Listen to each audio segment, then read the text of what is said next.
week-long look into punk now, with a look at where the punkers buy their bizarre clothes, and we'll find out what role the movement might play in the future of our country. Chris? Ken, punk may indeed be outlandish, but the punkers say it's a lot of hard work and costs a lot of money to look that way.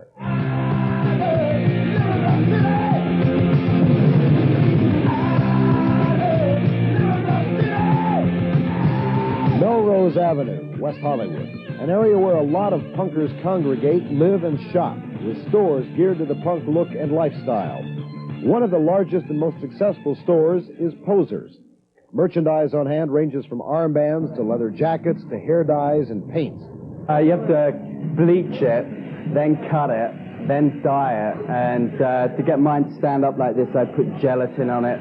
Other people will use egg white or gel, which will make it stand up like dippity-doo or stuff like that. Punk merchandise attracts kids from all walks of life, all buying merchandise you probably wouldn't see in your local department store. All these belts are what you call the sort of belts that punks would wear. This one here, for example, is one that's modeled after one that Sid Vicious wore. We've got boot straps here, which you go around your boot. Most of the other wristbands range between about $5 and $18, depending on what's in them. You know, we got simple ones, which sort of think girls will wear like this, really manly ones like this. Punk merchandising is profitable. Some items, such as T-shirts and stylized wristbands, are even stocked in conventional stores. But punk stores are unique. People are always saying punk is dead, but I mean, we're selling a lot of them, and I know that we don't show any sign of stopping selling them. We get the most normal kids coming and buy a pair of bondage trousers. You know, kids from Westwood or where have you.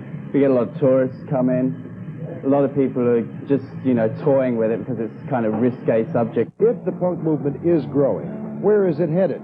It seems to be drawing more and more kids who are concerned, if not afraid, of the future and the threat of a nuclear war. Good God, oh, what is it good for? Absolutely nothing. I don't think any earlier generations, maybe the last 10 to 20 years, and the present ones, are those the first that have ever lived with this reality that hanging over us all is the possibility of complete extinction.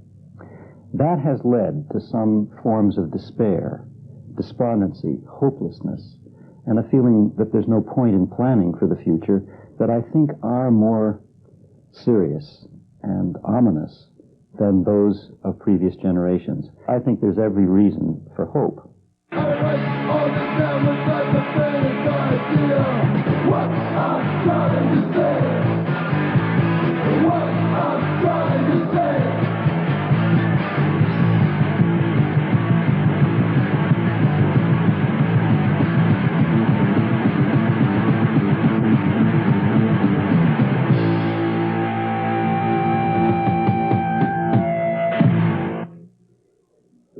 There is at least some truth in just about everything you've ever heard or felt about the punk movement. It is violent at times and occasionally deadly. There are drugs. Punk is definitely vulgar much of the time, but there's also some humor.